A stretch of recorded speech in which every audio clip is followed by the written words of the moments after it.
hoje a gente tem uma presença de uma pessoa que a gente tem um carinho imenso, que é o Dr. Alejandro Vera. Palmas para ele, gente.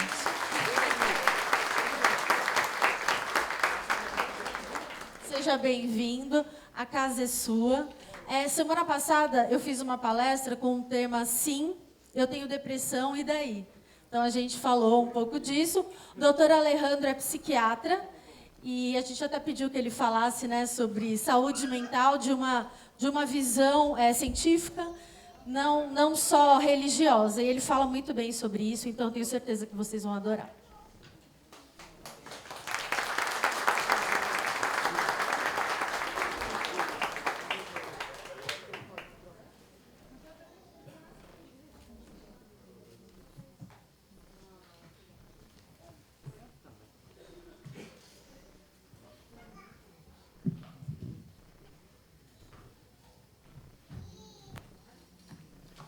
Pessoal, muito bom dia.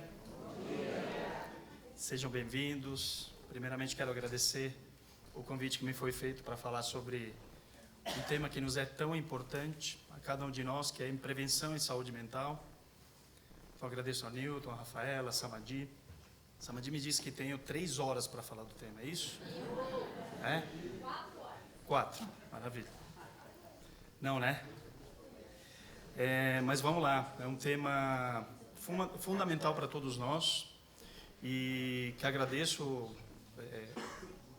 por terem proposto esse tema, porque pessoalmente me faz pensar se eu tenho cuidado da minha própria saúde, por exemplo. E isso é importante.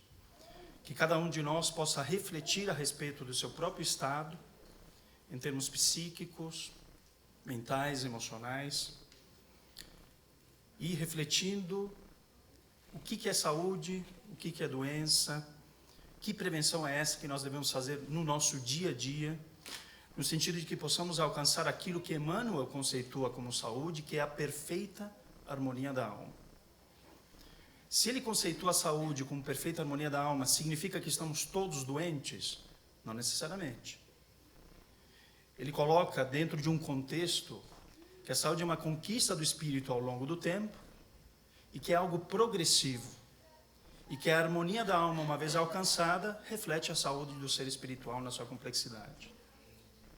O termo saúde mental, assim como saúde física, assim como saúde espiritual e por aí vai, eu diria que são conceitos talvez inapropriados, mas necessários.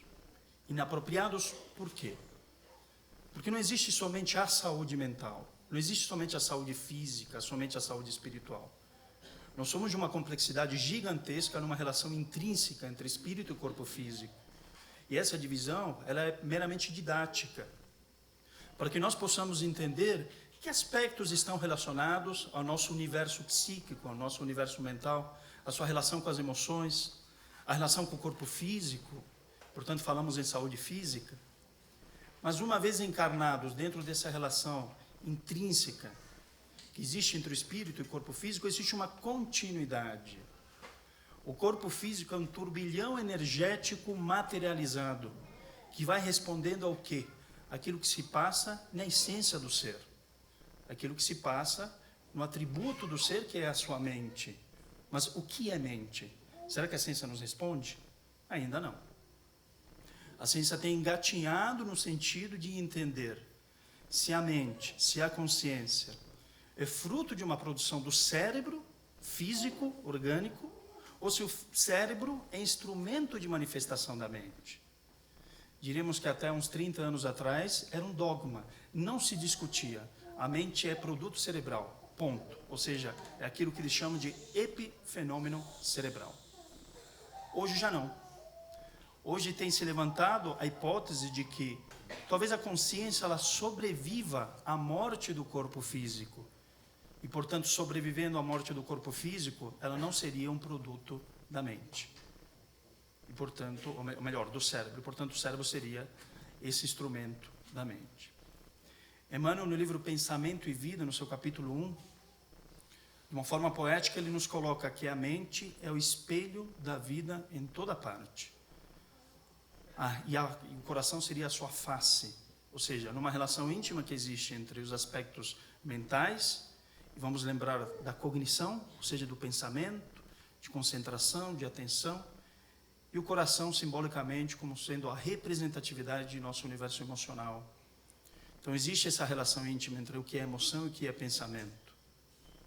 Mas mesmo ele, nesse capítulo, ele diz que faltam elementos, falta conhecimento a um benfeitor como Emmanuel, para que possa nos trazer e eles mesmos compreenderem o que é a mente. Então, quando falamos de saúde mental, falamos de saúde de algo que nós desconhecemos. E, portanto, o termo apropriado seria saúde integral. Na sua integralidade. Entendendo o ser, uma vez encarnado, nessa relação íntima que eu disse, de espírito e corpo físico. E como coloquei o corpo físico como a materialização de aspectos energéticos, fruto de estruturas muito sutis do espírito. Aprendemos dentro dos conhecimentos espíritas, o perispírito, com todas as suas divisões. Então veja a complexidade do tema. Quando falamos em prevenir, portanto, em saúde mental, dentro do que a ciência nos oferece, é entender que devemos o quê? Diminuir os fatores de risco que possam nos levar a algum tipo de adoecimento e, a partir disso também, potencializar o ser dentro daquilo que ele já conquistou. Então, precisamos olhar o que nos coloca em risco no nosso dia a dia para que venhamos a adoecer em outros aspectos. Dentro da psiquiatria, entendendo o que nos leva ao adoecimento mental, ou seja, o que nos leva a desenvolver algum tipo de transtorno mental. Como disse, se conhecemos pouco ainda do que é a mente, também conhecemos pouco da gênese, da origem das chamadas doenças mentais, dos transtornos mentais. Mas o que entendemos em termos de transtornos mentais, no olhar científico da Terra, é de que qualquer um de nós, quando enfrenta uma situação mais complexa, difícil no nosso dia a dia, a desenvolver um quadro que é diagnosticado, por exemplo, como depressão, transtornos de ansiedade, esquizofrenia, uso de substâncias, sejam elas as lícitas, ou seja, as permitidas pela lei ou não, permitida pela lei, álcool, tabaco, as ilícitas, aquelas que nós bem conhecemos, maconha, cocaína, substâncias essas que podem levar a algum tipo de transtorno mais profundo. E a partir disso o indivíduo começa a ter o quê? Dificuldades no seu dia a dia, no seu funcionamento social, na relação consigo mesmo, nas questões do trabalho, da escola. E isso nós temos observado de forma cada vez mais precoce. Crianças adoecendo psiquicamente. Inicia nas crianças e não tem idade para terminar. Temos visto as crianças e adolescentes adoecendo cada vez mais, trazendo profundos sofrimentos, levando a altos índices de suicídio no mundo inteiro. Índices esses que, lamentavelmente, no Brasil têm crescido, na contramão daquilo que acontece no mundo afora. Em países que, de alguma maneira, já compreenderam a necessidade de investir em prevenção. Coisas que ainda não fazemos. Ou são políticas que estão no papel, mas ainda não foram para o dia a dia, para a nossa vida, ou ainda nem chegaram no papel. Então, fala-se em prevenção no nível maior, em escala de saúde pública, entendendo, por exemplo, que o que se gasta no Brasil em termos de saúde pública é irrisório, é vergonhoso. Estamos falando de uma média de R$3 por paciente. Então, como se faz prevenção em saúde mental nesses moldes? É muito difícil. Mas existe uma questão de prevenção nossa, individual, da minha percepção da minha vida mental, da minha percepção daquilo que eu sou. E, nesse sentido, o que eu tenho feito no meu dia a dia para que possa alcançar aquilo que Emmanuel nos fala a respeito de perfeita harmonia da alma. Não podemos contar somente com um terceiro, mas eu preciso me observar constantemente no dia a dia para entender tais aspectos. Então, dizia no início dessa relação íntima que existe entre a nossa vida psíquica, mental e o nosso corpo físico, e aí lembro de Emmanuel, quando nos fala a respeito da saúde, como já coloquei, de perfeita harmonia da alma, mas de André Luiz, nos trazendo numa obra fantástica que vale muito a pena ser lida, estudada e aprofundada, que é a Evolução em Dois Mundos. E num trechinho de um dos capítulos, ele nos diz que na espiritualidade estudavam aquilo que é considerado a estrutura mental das células. Ou seja, cada uma de nossas células, das trilhões de células que estão sob nosso comando, apresenta uma estrutura mental rudimentar, mas que vai respondendo a alguém maior, que somos nós. Então faça uma comparação como se o espírito fosse o grande general e tem sob seu comando um grande exército de trilhões de soldados. Esses trilhões de soldados vão responder aquilo que o general lhes enviar em termos de informação.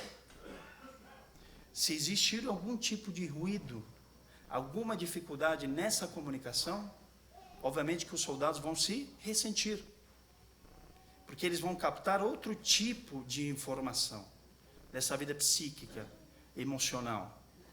É essa relação, é essa comunicação que nós estabelecemos, através de nossos pensamentos, que é matéria mental, e pensamento, poderíamos colocá-lo, se houvesse a possibilidade de uma equação matemática igual à ideia gerada, criada, mais a emoção.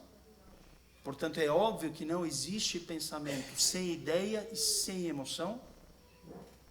Então, o início de compreender de como que está a nossa vida psíquica é entender o que nós temos gerado na nossa vida mental.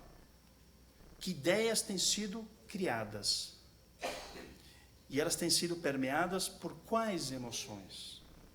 Porque são essas as informações que vão saturar o nosso corpo físico.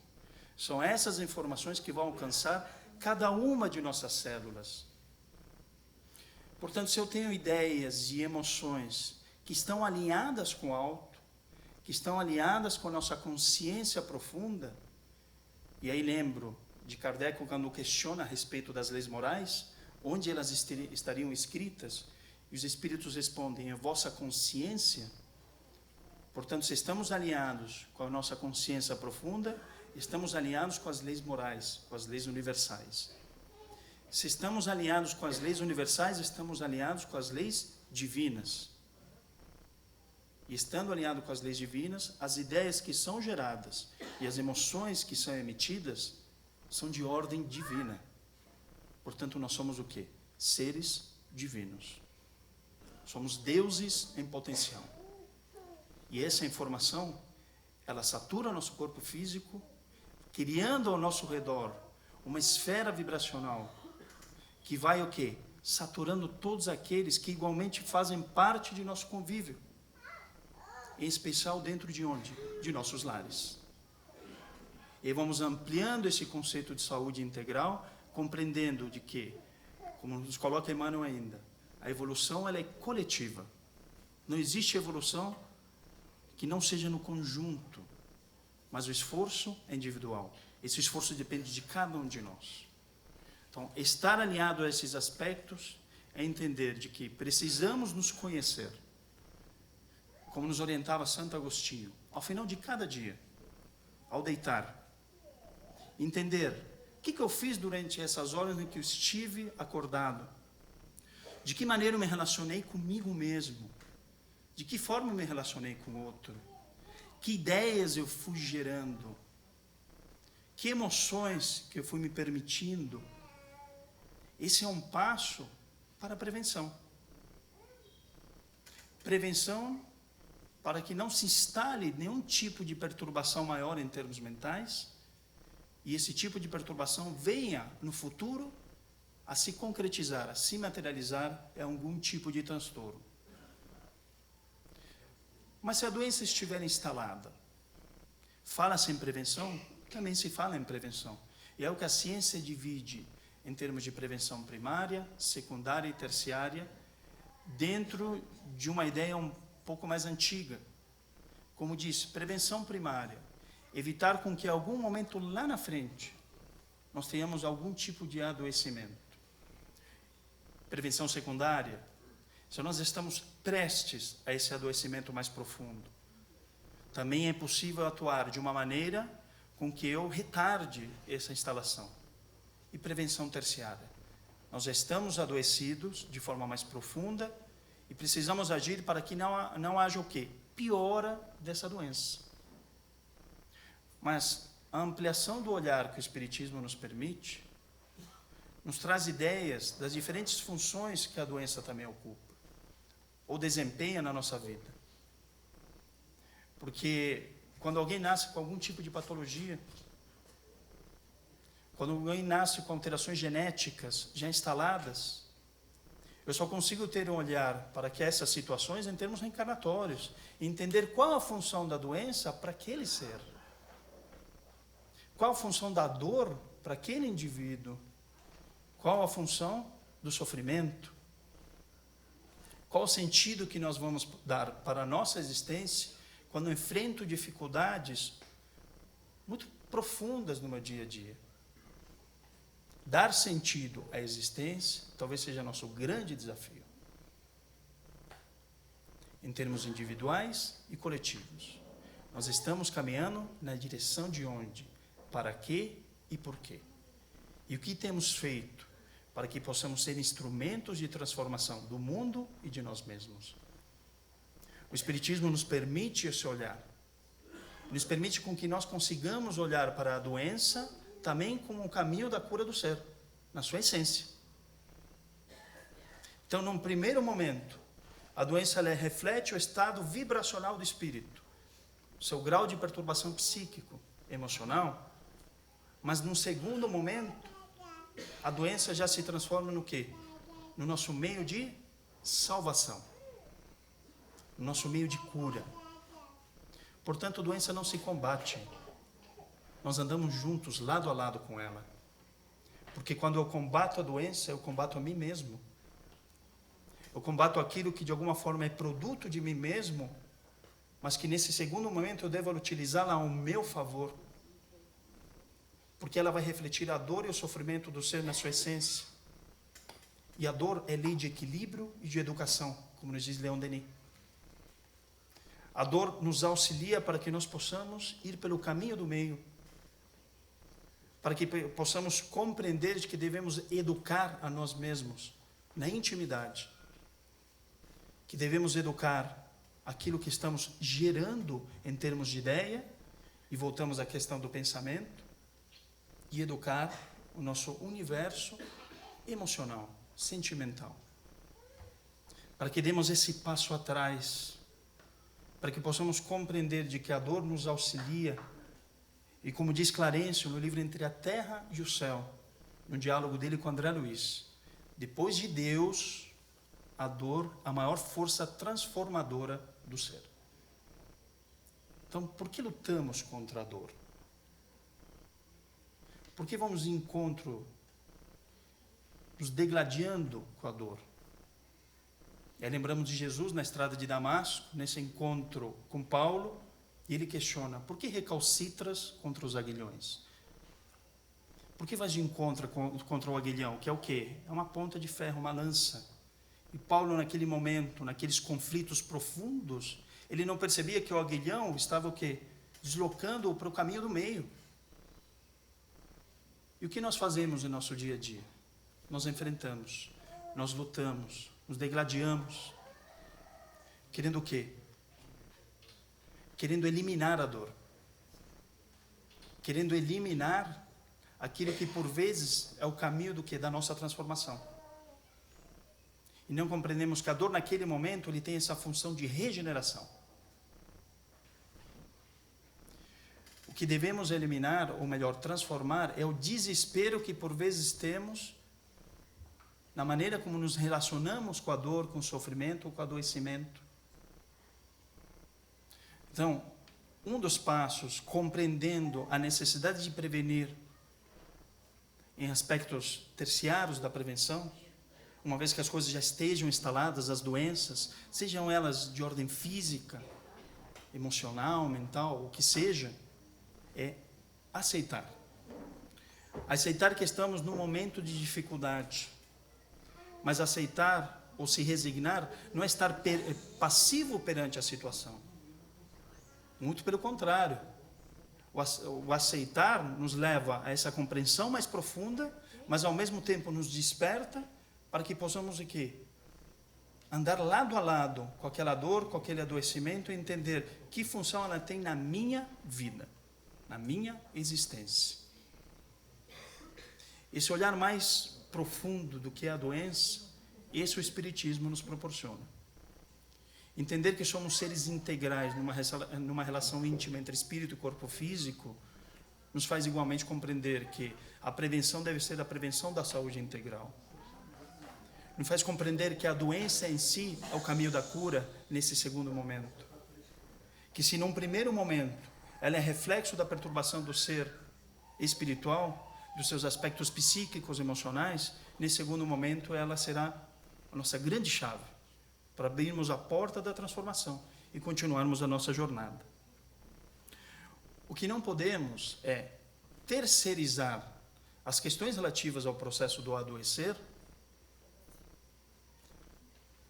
aos profissionais de saúde, aos nossos familiares, a pessoas de uma forma geral, que vão se apresentando na nossa existência como pessoas que podem nos ajudar, nos acolher, nos auxiliar, para que possamos caminhar juntos, mas a cura não depende deles. A cura na sua essência depende de nós. E cura em sua essência é falar cura do espírito. E não cura da matéria. Porque por vezes eu posso desencarnar por uma doença aos olhos da ciência muito grave, mas aquela doença que me levou ao desencarne foi a cereja do bolo da minha encarnação. Ela fez com que eu desse voos mais altos, para que eu despertasse para outras realidades, porque tocou lá no íntimo. Então, o que nos coloca Emmanuel é o seguinte, nos esclarecendo que a saúde humana nunca será o produto de comprimidos, de anestésicos, de soros, de alimentação artificialíssima. O homem terá de voltar os olhos para a terapêutica natural, que reside onde? Reside em si mesmo, na sua personalidade e no seu ambiente. Há necessidade, nos tempos atuais, de se extinguirem os absurdos da fisiologia dirigida, entendendo que, por vezes, queremos controlar a fisiologia do ser, controlar a maneira como o corpo vai se comportando, a maneira como a mente vai se comportando, quando, na verdade, o que nós temos à disposição nos auxilia para dar um suporte para que o próprio ser possa fazer essa caminhada. E ele continua. A medicina precisa criar os processos naturais de equilíbrio psíquico, em cujo organismo, se bem que remoto para as suas atividades anatômicas, se localizam todas as causas dos fenômenos orgânicos tangíveis, ou seja, daquilo que nós observamos no físico, onde nós observamos as causas profundas, nos aspectos mentais, psíquicos, emocionais. Então a ciência deve caminhar nessa direção, para que possamos ampliar, inclusive, a ideia do que é prevenir, do que é curar, atuando no nível individual e coletivo. O que mais Emmanuel nos diz, continuando essa reflexão? O estado precário da saúde dos homens, nos dias que passam, tem um seu ascendente na longa série de abusos individuais e coletivos das criaturas, desviadas da lei sábia e justa da natureza. A civilização, na sua sede de bem-estar, parece haver homologado todos os vícios da alimentação, dos costumes, do sexo e do trabalho. Então ele vai colocando aqui uma ideia também de como que esse adoecimento vai se instalando. E é necessário conhecer isso. Porque, de fato, eu só consigo prevenir aquilo que eu conheço. Aquilo que eu desconheço não está no meu campo de visão. Então, não tenho como prevenir. Não tenho como atuar, não tenho como agir. Seja nos seus aspectos primários, entendendo o que eu necessito fazer para ter uma saúde mental robusta. Quando eu estou prestes ao adoecimento, então, quais os fatores de risco que eu devo diminuir De que forma eu posso fortalecer aquele indivíduo para que ele não alcance esse estado de adoecimento? E uma vez instalada a doença, eu preciso conhecer essa doença de alguma maneira para que possa atuar da melhor forma possível e para que não haja piora daquele seu estado. E o Emmanuel vai nos fazendo esse deslocamento, entendendo de que, embora nós já saibamos que todo adoecimento se dá pela ação de múltiplos fatores, isso igualmente serve para os transtornos mentais, entendendo que existem fatores biológicos, por alterações por vezes neurológicas que possam existir na nossa fisiologia orgânica, fatores genéticos, hereditários, assim como fatores psicológicos, a maneira como nós lidamos com a vida no nosso dia a dia, daquilo que eu já coloquei, maneira como nós nos relacionamos com nós mesmos, nos relacionamos com o próximo, os aspectos emocionais envolvidos na maneira como a gente vai construindo a nossa personalidade, que basicamente é o nosso jeito de ser, e que talvez seja um dos grandes pontos que nos levam a adoecer. Aspectos sociais, é importantíssimo. Dados da Organização Mundial de Saúde nos mostram que existe uma relação íntima entre adoecimento mental e miséria. Mas é claro, se eu convivo numa região onde há desemprego, onde há fome, onde há abusos de toda ordem, violência física, psicológica, onde não há moradia, se fala em saúde mental? É possível? É difícil? Então, de que forma eu previno o adoecimento mental nesses espaços, nesses locais, nessas nações? São desafios. Então, tem fatores biológicos, existem fatores psicológicos, existem fatores sociais, e todos eles, de alguma forma, interligada na maneira como eu, espírito, lido com tudo isso, ou estou protegido ou não. Eu posso transcender a isso tudo ou não.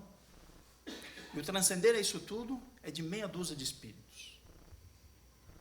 Espíritos que já enfrentaram, ao longo de séculos, de milênios, situações escabrosas e foram se fortalecendo. E que renascem por vezes em condições muito difíceis, mas conseguem transcender essas situações. Nós que ainda engatinhamos para entender de que maneira podemos cuidar da nossa saúde, somos altamente impactados por tudo isso. Pelos aspectos sociais, biológicos, psicológicos. Mas na sua raiz, como nos coloca Emmanuel, existem abusos de ordem moral. À medida que o indivíduo ou a coletividade abusa, como vai nos colocando aqui, em termos dos vícios da alimentação. Então, de que maneira temos nos alimentado? Porque a maneira como eu me alimento mostra também o meu jeito de ser, a minha personalidade, a relação que eu mantenho com aquilo que deve nutrir o meu organismo, mas que de alguma maneira também nutre a minha vida psíquica e emocional, porque eu mantenho uma relação de emoção com aquele meu alimento.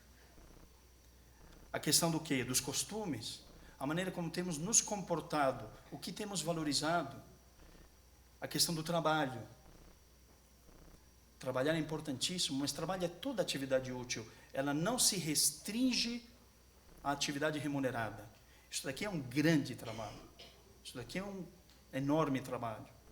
Remunerado com bônus horas. Mas não existe o quê? Uma remuneração material. Mas de que forma temos nos relacionado com o trabalho? A questão do sexo.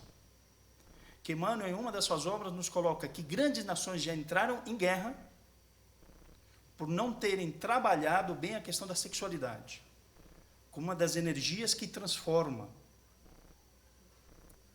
Então, esses são abusos que já se arrastam há muito tempo, que nos marcam individualmente e nos marcam em termos coletivos. E que têm sido marcas deste período que chamamos de pós-modernidade. Que gosto muito de um sociólogo desencarnado em 2017, chamado Zygmunt Bauman, que tem obras que falam sobre a modernidade líquida, sobre o tempo líquido, sobre o amor líquido. Líquido por quê? Porque as relações que têm sido estabelecidas são relações fluídas, não são relações firmes. estamos nos distanciando um dos outros. Estamos nos distanciando de nós mesmos, da nossa natureza, da nossa essência. Temos rompido com isso, com a nossa própria natureza. E é óbvio que a colheita será de dor, a colheita será de sofrimento, porque é o que temos semeado. Então, esse olhar para o indivíduo e para o coletivo, esse olhar para o social, entender em que momento nos encontramos em termos de humanidade, é importantíssimo para que possamos prevenir. Você tem sido muito pessimista. Não é o pessimismo. Só consigo atuar naquilo que eu conheço. E não se pode fechar os olhos a esse momento. Momento esse nos trazido pelos Espíritos como sendo um momento de transição. E as transições são sempre duras, são sempre difíceis. Vou fazer uma comparação talvez esdrúxula, mas que nos serve em termos práticos no dia a dia. Até ontem só comia churrasco. Hoje alguém chega para mim e me diz, você está hipertenso e diabético. Churrasquinho de final de semana, feijoada toda quarta-feira, aquele cervejinho que você gostava, não dá mais. Eu preciso transitar para novos hábitos. Hábitos alimentares. Questão simples? O que vocês acham? Alguns disseram que sim. Mas será que é tão simples assim transitar quando eu tenho hábitos de anos e anos, comendo de uma certa forma, me alimentando de uma certa forma, alguém me diz, aquele churrasco que você gostava você não vai comer mais, agora é só alface? Não é simples. Quando nós falamos de transição planetária, que se diz que transitamos do chamado mundo de provas de regeneração, em que as nossas referências são o egoísmo, são a inveja, o ódio, porque é o que ainda nós conhecemos como sombras profundas que existem em nós, e nos dizem assim, vocês vão transitar para um mundo de equilíbrio, de harmonia, de amor, de caridade, de carinho. Em essência, nós não conhecemos isso, porque ainda não temos essas referências em nós mesmos. Temos sopros de referências. Então, essa transição não é simples. São transições de embate psicológico e emocional. E esse é o momento que o mundo vive. Temos medo do novo e adoecemos. Nos perturbamos mentalmente, psiquicamente, emocionalmente, e por aí vai. Então, conhecendo este momento em que nós vivemos, vamos buscar referências sólidas para que possamos enfrentar a nós mesmos, para que possamos lutar, como nos diz Paulo, o bom combate, para que possamos nos utilizar da espada do Evangelho e para que não entendamos que saúde é somente a saúde do corpo, ou é somente a saúde de aspectos muito pontuais da mente, mas que saúde é na sua integralidade. Então, a busca desses referenciais, o entendimento do momento em que nós vivemos em termos sociais, o entendimento do momento que eu vivo hoje, isso me auxilia para que eu, no meu dia a dia, possa buscar, sim, aspectos de prevenção. Para que eu entenda que a dor é um caminho que, por vezes, vai me auxiliar a alcançar a felicidade. Vai me auxiliar a alcançar o quê? A vida eterna.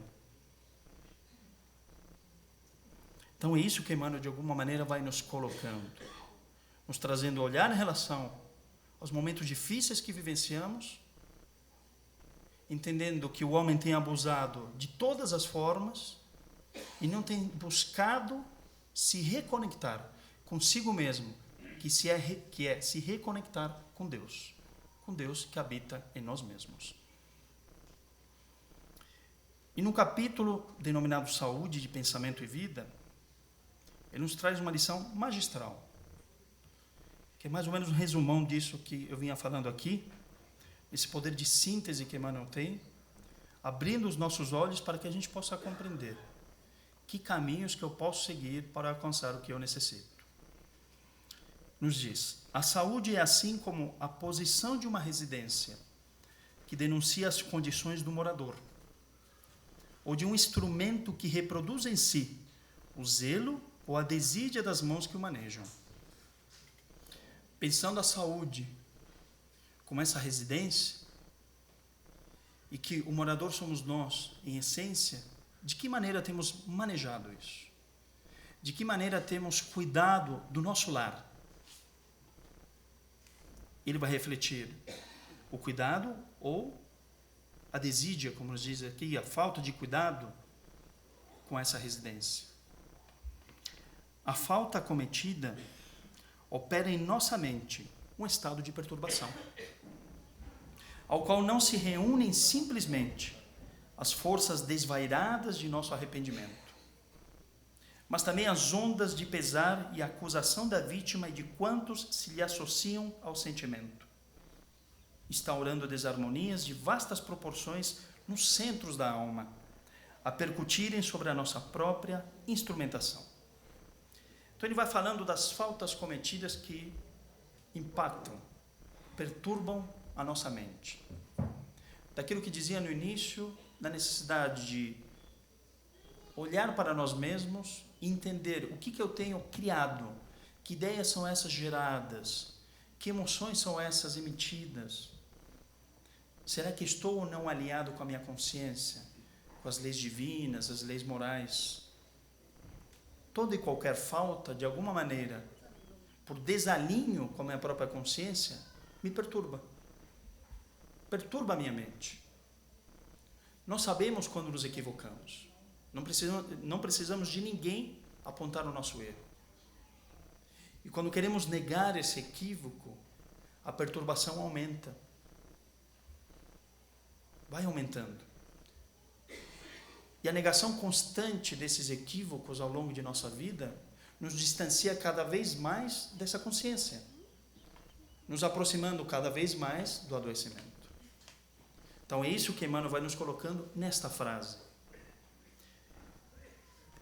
ao qual não se reúnem simplesmente as forças desvairadas de nosso arrependimento, ou seja, não é apenas o arrependimento que está presente quando eu vejo, quando eu percebo a minha falta, que aliás numa outra lição ele nos coloca o seguinte: se arrepender é importante, mas se arrepender constantemente e não fazer a mudança necessária é vício. Então, arrependimento se transforma em vício. Mas não é apenas o arrependimento que se soma ao equívoco, mas também as ondas de pesar e acusação da vítima e de quantos se lhe associam ao sentimento. Então, ele amplia. Então, víamos falando de prevenção em saúde mental, primária, secundária, terciária, no olhar do indivíduo, ampliando, obviamente, com as questões espíritas. Mas Emmanuel coloca um terceiro elemento envolvido, no qual a ciência, em algum momento, vai alcançar essa compreensão. Quando romper a barreira no entendimento de que a mente é quem dirige o corpo físico. Ele fala aqui de associação, de relacionamento com outras mentes. Ele fala de obsessão. Ou também as ondas de pesar e acusação da vítima, daquele que naquele momento se percebe vítima ou se sente como vítima por algum equívoco que eu cometa. Então existem as associações. E onde estão essas maiores vítimas no nosso dia a dia, que podem se transformar em nossos chamados obsessores? Onde elas estão? Em especial, dentro de nossos lares. Eu vou olhar para minha mãe hoje e vou falar que ela é minha obsessora, e aí, não. Senão vou vir no Obreiros fazer sessão de desobsessão para afastar a minha mãe, afastar minha esposa, afastar filho. Não.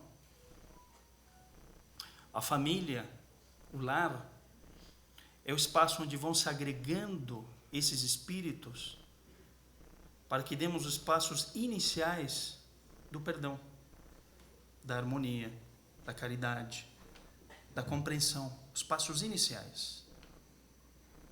Então, por vezes, aqueles que nós chamamos de obsessores, em primeiro lugar, se encontram dentro de nossos lares. A reencarnação de Segismundo, obra de André Luiz. O filho renasce, Segismundo. Naquele casal, no qual ele tinha uma relação conflituosa com aquele que viria a ser o pai de encarnações anteriores e tinha sido, numa encarnação anterior, amante da sua mãe. Veja um triângulo. Na necessidade de trabalhar aspectos emocionais saudáveis. Então, em especial, essas ondas mentais de alinhamento que vão ocorrendo por aqueles que se consideram, neste momento, como vítimas, estão, em primeiro lugar, dentro de nossos lares. A percutirem sobre a nossa própria instrumentação, ou seja, vou me alinhando psíquica e emocionalmente com aqueles seres que convivem comigo, estejam eles encarnados ou não. Se aquilo atinge a minha vida psíquica, vai atingir necessariamente o meu corpo físico. Lembrando do que disse, que nos traz André Luiz, se cada uma de nossas trilhões de células é possuidora de uma estrutura mental rudimentar e ela vai responder à relação que nós mantemos com a nossa mente, se eu vou recebendo, porque eu também vou emitindo ondas mentais, pensamentos com ideias geradas que não são as melhores, emoções que não são as mais saudáveis, é claro que isso vai também atingir a minha instrumentação, um instrumento físico de manifestação do ser no mundo. Continua. Semelhante descontrole apresenta graus diferentes, provocando lesões funcionais diversas. E aí, no estudo aprofundado da doutrina, nas relações que vão se estabelecendo, entendemos que um quadro de obsessão simples é de uma forma, quadro de subjugação é outro, quadro de fascinação é outro, e por aí vai. Mas nos levando a graus diversos de adoecimento. Hoje, dentro da ciência, falamos em saúde mental, saúde física. Falamos na psiquiatria em transtornos mentais, que entendemos como aspectos que vão se traduzindo por relação de múltiplos fatores, mas desconhecemos esses outros relativos às questões espirituais. Vamos caminhar para isso, porque vai se abrir uma terceira categoria, talvez, de entendimento do adoecimento, que são das relações obsessivas que vão sendo criadas. E são graus diversos que ele nos coloca, sim, desde os quadros mais simples, que vão ocorrendo naturalmente, como já disse, dentro de nossos lares, discuto com um, discuto com o outro, emito um pensamento que não é bacana, fico com raiva da minha mãe, fico com raiva do meu pai, da minha esposa, filha, irmão, e vai se alinhando, vai se estabelecendo, vai se criando uma rede. Obsessão simples.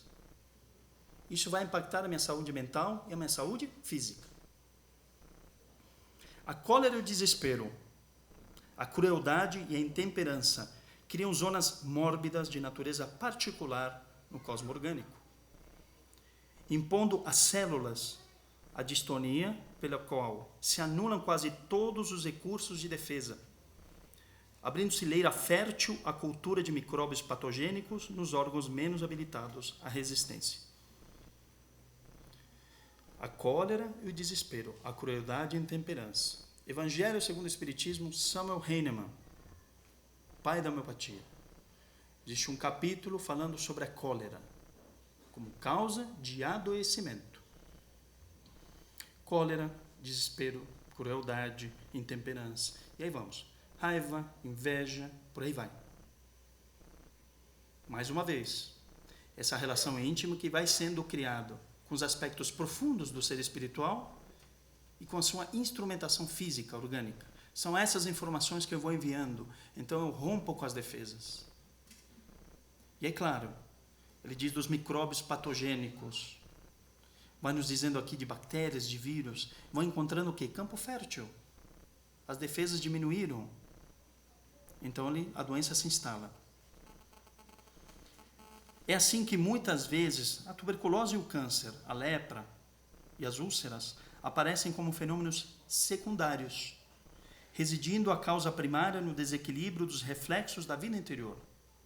Então, olho para uma doença X, no caso ele vai citando tuberculose, câncer, lepra, úlceras diversas que vão aparecendo, são fenômenos secundários, não são os primários. No caso da tuberculose, não é a bactéria da tuberculose como causa primária. A causa primária reside onde? Nos reflexos da vida interior. da vida mental. Fica claro porque é difícil nós falarmos apenas em saúde mental? Apenas em prevenção em saúde mental? Que é uma conceituação apenas didática, divido físico, divido mental, divido espiritual, para que nós possamos aprofundar cada um deles em separado, mas que eu devo interligar e, portanto, falamos em saúde integral. É isso que o Emmanuel vai nos colocando. É uma continuidade entre espírito e corpo físico. Todos os sintomas mentais depressivos influenciam as células em estado de mitose, estabelecendo fatores de desagregação. O que é estado de mitose? De multiplicação celular. E essa obra Pensamento e Vida, ela é relativamente antiga. Para aquilo que nós conhecemos hoje um pouco melhor sobre, por exemplo, os quadros de depressão. Depressão que é a doença que mais atinge as pessoas no mundo inteiro. E na América do Sul, o Brasil é o país onde há mais casos de depressão e ansiedade. Acima dos 10, 11 milhões. E é a doença que mais está relacionada aos casos de suicídio. E o que se sabe especificamente da depressão? Alinhando com esta fala de Emmanuel, esta lição. De que, por exemplo, a depressão enquanto doença sistêmica atinge o corpo físico de uma maneira que nós desconhecíamos, sendo hoje considerada uma doença inflamatória, por liberar uma série de substâncias semelhantes àquilo que quando eu tenho um trauma, atingindo todo o meu aparelho cerebral, prejudicando a neurogênese, ou seja, o nascimento de novos neurônios. Em casos de situações muito graves, no qual o indivíduo ele vai relatando perda de concentração, déficit de memória. E hoje se sabe que existe uma relação física, orgânica, do quadro depressivo com esses aspectos orgânicos. Como disse, sendo uma doença inflamatória, mas que na sua essência é do ser, na sua profundidade. É o que nos diz aqui, ó. Todos os sintomas mentais depressivos influenciam as células em estado de multiplicação, estabelecendo os fatores que vão desagregando essas células. Por outro lado, importa reconhecer que o relaxamento da nutrição constrange o corpo, apesar dos tributos de sofrimento. Aquilo que ele já tinha dito anteriormente. Os abusos que existem nos aspectos relacionados à nutrição também nos impactam. Enquanto encarnados, é natural que as vidas infinitesimais, que vidas infinitesimais são essas? Cada uma de nossas células, saturadas de princípio inteligente, que talvez daqui bilhões de anos, cada um desses princípios inteligentes se tornará um ser espiritual na sua complexidade. Lembro de Kardec, num comentário no Livro dos Espíritos, dizendo que uma das maiores funções do processo reencarnatório é intelectualizar a matéria. Aquilo parece que se perde no século XIX. Uma frase, intelectualizar a matéria. O que é intelectualizar a matéria? Levar informações de inteligência à matéria. Levar intelecto, conhecimento. Fazemos a ponte com aquilo que eu já disse hoje, já citei, de Evolução em Dois Mundos, das estruturas mentais das células. Elas se impactam com as informações que nós lhe damos. São essas vidas infinitesimais, cada uma das nossas células, que nos constituem o veículo de existência, ou seja, o corpo físico. Elas retratam as substâncias que ingerimos. Nesse trabalho de permuta, de troca constante, adquirimos imensa quantidade de bactérias patogênicas que, em se instalando de forma cômoda no mundo celular, podem determinar moléstias infecciosas, doenças infecciosas de variados caracteres, compelindo-nos a recolher assim de volta os resultados de nossa imprevidência. Então, mais uma vez, aprofundando essa relação com a alimentação, com a nutrição, como nós nos relacionamos com aquilo que estamos ingerindo e como isso impacta cada uma de nossas células.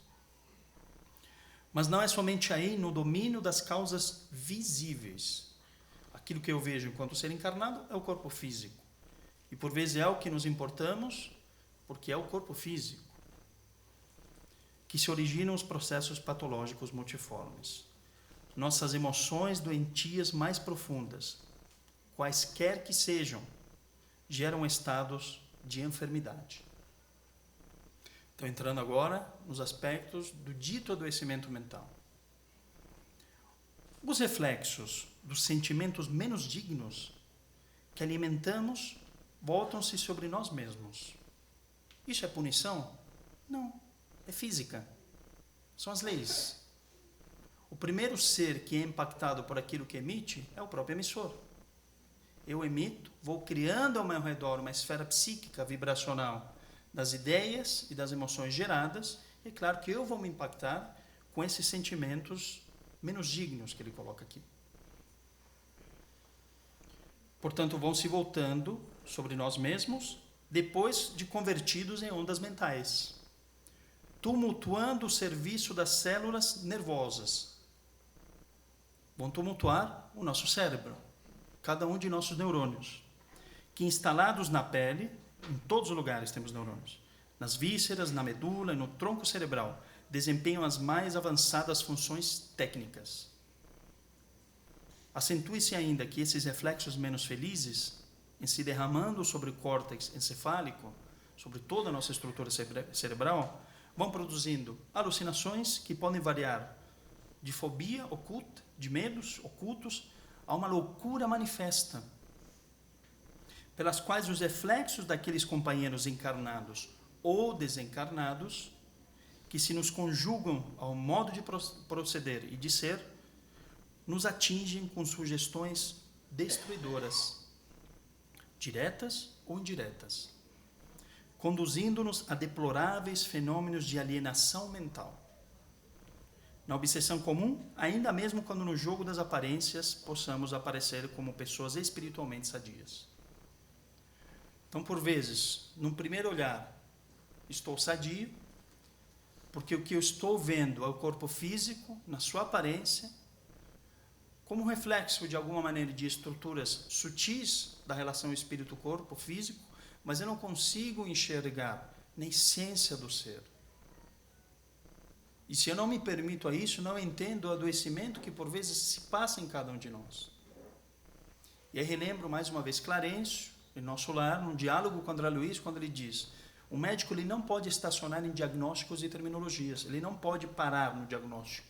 Eu olho para alguém, faço algum tipo de anamnese, algum tipo de diálogo que vai sendo estabelecido com o paciente, eu vejo, esse paciente agora está deprimido, está assim, está assado. E paro nisso, eu restringo o tratamento. Continua Clarencio, o médico ele deve sondar e aprofundar a alma. Porque sondando e aprofundando a alma, eu entendo os verdadeiros motivos que aquela pessoa adoeceu. Nós, fazendo isso no nosso dia a dia, vou entender os verdadeiros motivos que estão me levando ao adoecimento. Então, tenho mais uma ferramenta de prevenção. Prevenção de doenças mais graves e de promoção de saúde. Para que não venhamos a estabelecer outros vínculos, dos quais já citei, que são os vínculos obsessivos. Entendendo que não posso valorizar, enquanto ser encarnado, apenas aquilo que eu estou vendo. Vejo o corpo físico, valorizo as doenças do físico. Todo o resto é o quê? É frescura. Porque essa é a fala. No mundo que não valoriza as emoções. Ah, está deprimido? É falta do que fazer. Vai trabalhar, vai namorar. Isso é frescura. Essa fala existe ou não? Existe. É daquilo que disse do distanciamento que temos provocado de nós mesmos. Então eu não valorizo minhas próprias emoções. Porque não valorizo a minha própria dor. Se eu entendo que o que o outro tem é frescura, se eu enfrentar situações semelhantes, eu vou dizer, estou com frescura também. E não busco ajuda. Não me previno. Não entendo que o adoecimento mais profundo que existe é relativo à alma, na sua essência. Então, Emmanuel vai nos convidando para essa reflexão. Que aspectos profundos são esses do adoecimento vinculados às questões morais, aos sentimentos menos dignos? De que maneira isso impacta na minha vida e na vida daqueles que compartilham comigo a minha existência? Não nos esqueçamos, assim, de que apenas o sentimento reto pode esboçar o reto pensamento, sem os quais a alma adoece pela carência de equilíbrio interior, imprimindo no aparelho somático os desvarios e as perturbações que lhes são consequentes. E finaliza. Então, quando falamos de prevenção, na necessidade de ampliar esses aspectos para um olhar espiritual, é claro que vamos lançar mão de tudo aquilo que a ciência nos oferece. A necessidade de investimentos em saúde pública, investimentos em tratamentos cada vez mais eficazes, através dos avanços científicos e tecnológicos. A ampliação do conhecimento intelectual. Opa, é para despertar isso. Então vejam, precisamos sim lançar mão daquilo que o mundo nos oferece, sem dúvida. Mas não podemos terceirizar tudo aquilo que nos enxerga de uma forma apenas parcial. Preciso buscar outras coisas. E se eu quero prevenir doenças e quero promover cada vez mais saúde, e entendo que tudo diz respeito ao Espírito na sua essência, na sua plenitude, na sua integralidade, só existe um caminho, é a vivência do Evangelho. Existe outro? Não. Só esse. E todo o resto é o quê? São pilares. Vão nos auxiliando, vão nos trazendo um certo conforto. Mas a vivência do Evangelho, ela é transformadora. Jesus não falou para homens, falou para espíritos. É diferente. Teilhard de Chardin, jesuíta, filósofo francês, nos diz: nós não somos homens vivenciando experiências espirituais. Nós somos espíritos vivenciando experiências humanas. Eu não sou espírito somente quando estou na casa espírita. Sou espírito em todos os lugares. E como tal, eu devo me comportar. Eu quero alcançar o reino dos céus, que Jesus falou lá atrás. Então, necessito vivenciar o seu Evangelho. É fácil vivenciar o seu Evangelho? Não. Não é. É desafiador. Não vim trazer a paz, mas a espada. Por quê? Porque Jesus nos traz elementos de transformação que se tornam verdadeiras espadas nas nossas mãos para que possamos lutar aquilo que Paulo nos diz, e como já disse aqui, o bom combate. Eu preciso me enfrentar. Eu preciso me enxergar. Eu preciso me perceber. Entender o que eu tenho construído no meu dia a dia. Que caminho eu tenho semeado para mim mesmo. Isso depende de quem? De nós. Porque a nossa relação com Deus, por vezes, é quase infantil. Deus nos fornece terreno, nos dá as ferramentas, nos dá o sol, a chuva, nos dá sementes, nos diz: trabalhe agora, semeie. Não, o que a gente faz? Não, semeia para mim, por favor. A mesma coisa que eu no meu emprego, tenho a minha sala para atender, meu ar-condicionado, no posto de saúde não tem. Mas vamos fazer de conta que eu tenho tudo isso. Tenho uma boa estrutura. Mas eu viro para o meu chefe e digo: agora atende para mim, mas me paga o salário no final do mês, tá? Essa é a relação que a gente mantém com Deus. Nos dá tudo, mas a gente quer que Ele semeie e colha por nós mesmos. Que relação é essa? Então nós somos deuses em potencial. E como nos diz Jesus, citado por Humberto de Campos no livro Boa Nova, uma obra fantástica, os bastidores do Evangelho. No diálogo que ele vai estabelecendo com os apóstolos, ele diz: cristão não ajoelha, cristão anda de pé e cabeça erguida para enfrentar a si mesmo. Então, busquemos na palavra do Cristo as palavras de vida eterna, que nos marcam para a eternidade, para que possamos alcançar aquilo que Emmanuel nos diz: saúde é a perfeita harmonia da alma. Muita paz a todos. Obrigado pela atenção.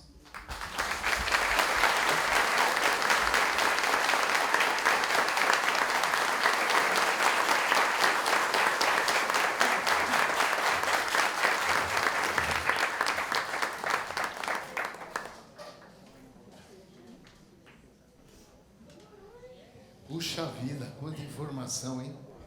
Agora ficou fácil, tá vendo? Ninguém mais vai ter transtorno mental. Não ficou fácil? Quanto conhecimento, né? Quanta informação. Como é difícil evoluir, né, gente? Não é fácil, não. Não é mole. E a gente tem que pensar muito no que o Alejandro falou da saúde integral. Nós não somos só o câncer, aliás, não somos nunca a doença. Não somos só a depressão, não somos só nós somos espíritos completos, divinos. Nós somos luzes. E o mestre ainda falou mais, hein, que a gente pode fazer tudo que ele fez e muito mais. Que responsa, né? Para pensar. A gente pode, não pode? Pode. Só que tem que parar de reclamar. Tem que agradecer um pouco pela encarnação, fazer nossa parte. Tirar a bunda da cadeira, largar o controle remoto, esquecer um pouquinho o Facebook, parar de postar e ficar olhando que os outros botaram no Instagram. É tudo mentira, gente. Ninguém posta a verdade. Só postam aquilo que é ilusão. Nada ali é verdadeiro. Olha, é só você pegar o WhatsApp de algum amigo que você não vê há algum tempo, você vai ver a foto. Tá bom que ele tá assim. Tá bom. Marca um encontro no shopping para ver se um acha o outro. Ninguém acha ninguém. É verdade. É verdade. É. A Rafa é uma que põe filtro em tudo. Não é, Rafinha? É. Então, gente, é muito fácil. Evitar transtorno mental é fazer aquilo que Jesus falou e que ele fez. É buscar felicidade no próximo. É trabalhar para o bem comum. Como disse o Alejandro, nós não evoluímos sozinhos, a gente evolui em conjunto. Vamos dar as mãos e vamos juntos, que além de ir mais longe, nós vamos de um jeito muito mais feliz na nossa caminhada. E nós temos que ir longe, porque, olha, chegar na iluminação não é fácil, não. Não é verdade? Não é fácil. Olha, a gente tem o caminho é o caminho do Evangelho. Só que a gente sabe o caminho que tem que ser seguido, mas a gente busca atalho, né? Primeiro atalho a gente entra, né, Alejandro? Busca o primeiro atalho, né? Assim, sai uma lei nova, o que fazer para burlar a lei? Imagina leis morais, então. Se a gente quer saber como que vai levar vantagem numa porcaria do imposto de renda, sai uma lei nova. Gente, como é que eu vou fazer para burlar a lei? Leis morais ainda, meu Deus, mais difícil ainda, né? E o pior, não está escrito em papel, está escrito na consciência. E um dia a gente vai encontrá-la. Se não encontrar aqui, um dia nós vamos encontrar cara a cara com a própria consciência. Não é? Aí não adianta você falar, eu tinha depressão, por isso que eu não fiz a minha parte. É tarde. Eu tinha câncer, por isso que eu não fiz a minha parte. Você não fez, dançou. Dançou. Cada um segundo suas obras. Tem obra? Legal, valeu. Não tem obra? Dançou. Vai voltar mais uma vez. Às vezes a gente, por causa de uma porcariazinha que a gente não construiu nesta encarnação, a gente perde 200, 300 anos na trajetória evolutiva. Para pensar, você ficou aqui 70, 80 anos, não fez. Aí desencarna, vai ficar um tempinho lá de boa, né, se cuidando, se tratando, chafurdando muitas vezes no umbral. Aí reencarna, todo o processo reencarnatório. Aí leva mais 30, 40 anos para poder fazer alguma coisa. Passou 200 anos. E aí? E aí? O pior é que você vai voltar chato do mesmo jeito, vagabundo do mesmo jeito, que não vai querer trabalhar para o próximo. Vai ver morador de rua invisível, não vai ver mesmo. Molequinho foi pedir uma esmola no farol, você levanta o vidro. Não aprendeu nada. Vai ver alguém com fome, você não alimenta. Você não aprendeu absolutamente nada. Vai continuar passando sábado assistindo Raul Gil e Luciano Huck, vai passar o domingo vendo Faustão, e aí cada dia mais gordo, cada dia mais chato, cada dia mais reclamão. E aí? Cadê a encarnação salva? Não tem, não é mesmo? Então, gente, hoje é o dia, hein? Vamos começar a vida nova hoje, o homem novo hoje. 4 de maio, olha que dia bonito, 4/5, olha aí. Você não vai esquecer nunca mais. O dia que o Alejandro veio aqui e nos ensinou tanta coisa linda, olha. Agora depende de cada um. Você quer continuar com a sua depressão? Você declarou no imposto de renda? Em propriedade, depressão. Tem gente que declara, né? Não é minha depressão?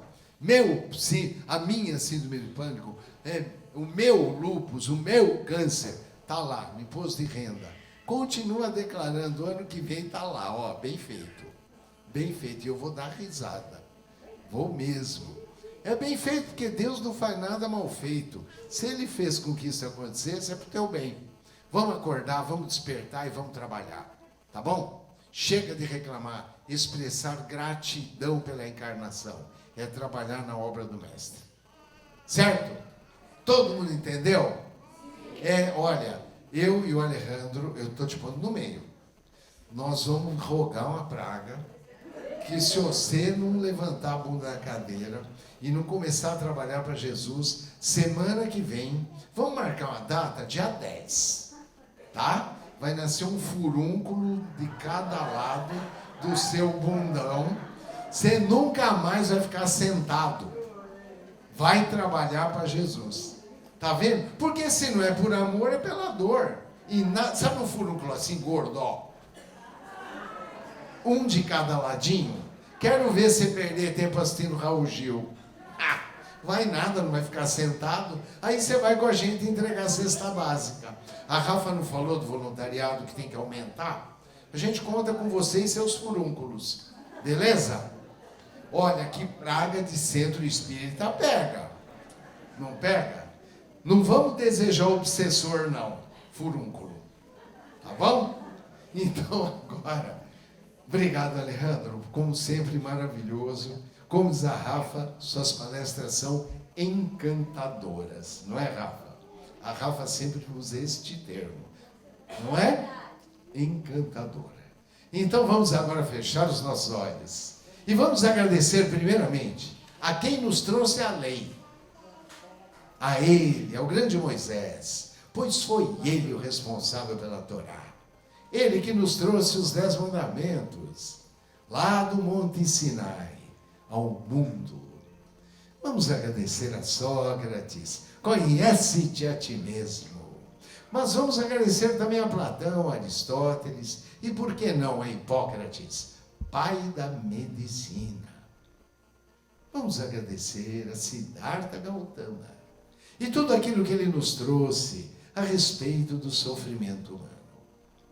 Obrigado, Buda, em especial ao Buda da compaixão. Vamos agradecer a Maomé, a profeta Muhammad e as suas 114 suratas. Do livro do amor do Islã, o Alcorão Sagrado. Mas, honestamente, queremos expressar a nossa eterna gratidão à grande responsável por chegar até nós, 2000 anos depois, os ensinamentos do grande Mestre Jesus.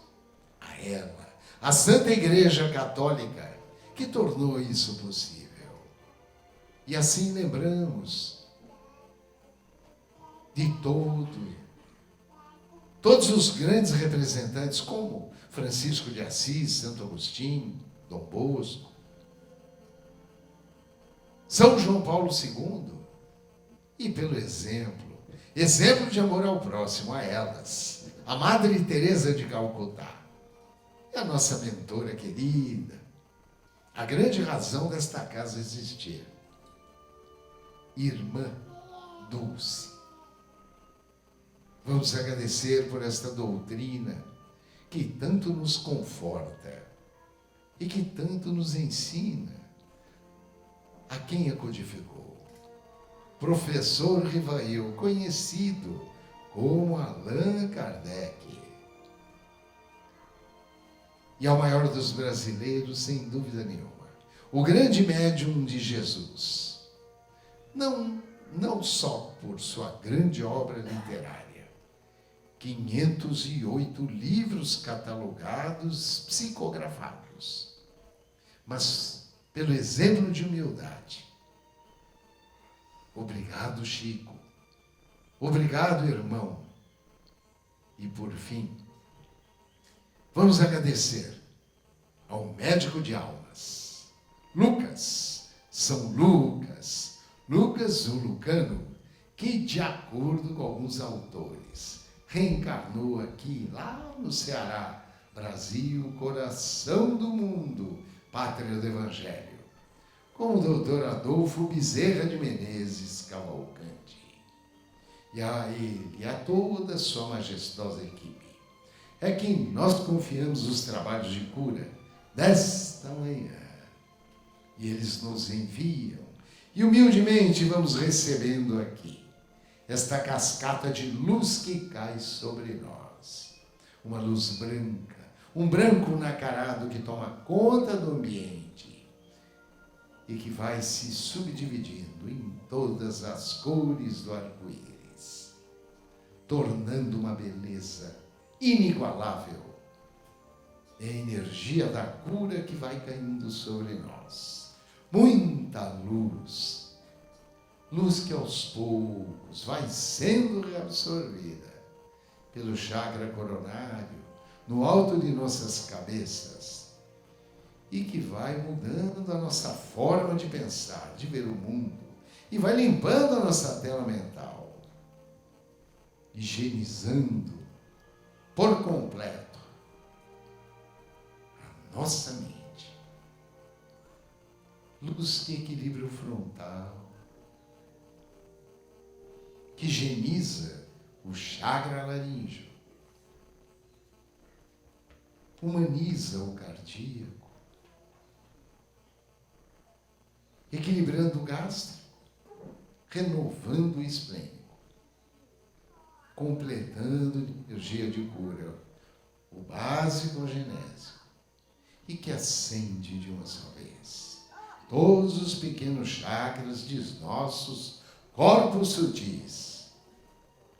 Corpo vital aceso, corpo mental brilhando, corpo supramental tratado. Beatitude é caminho. Nós somos luzes. Luzes, e assim como luzes brilhantes, vamos sentindo esta energia caminhando através de artérias, veias, vasos linfáticos, tomando conta do corpo físico. Trilhões e trilhões de células, todas recebendo este banquete energético, néctar de vida, que vai chegando aos receptores de membrana, trabalhando incessantemente, permitindo a entrada na célula, no citoplasma, de energia do mestre, energia de cura. Organelas citoplasmáticas trabalhando, mitocôndrias produzindo e armazenando energia.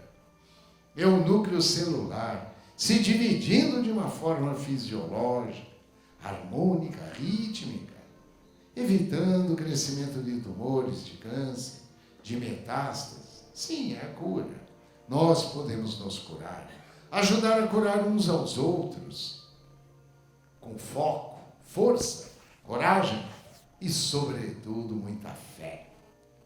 E com esta fé, vibrando muito, com todos os espíritos benfeitores aqui presentes, vamos agradecer ao Mestre Jesus pela oportunidade da encarnação, pela necessidade da transformação, através do hino de amor que ele nos ensinou e que certamente um dia ainda irá unir toda a humanidade num só coro, numa só voz de Pai nosso que estás no céu. Santificado seja o vosso nome. Venha a nós o vosso reino. Seja feita a vossa vontade, assim na terra como no céu. O pão nosso de cada dia nos dai hoje. Perdoai as nossas ofensas, assim como nós perdoamos a quem nos tem ofendido. E não nos deixeis cair em tentação, mas livrai-nos do mal. Graças a Deus, que nosso Mestre nos oriente, nos ilumine e nos abençoe em mais um dia dele. Vamos trabalhar, gente. Obrigado, Alejandro.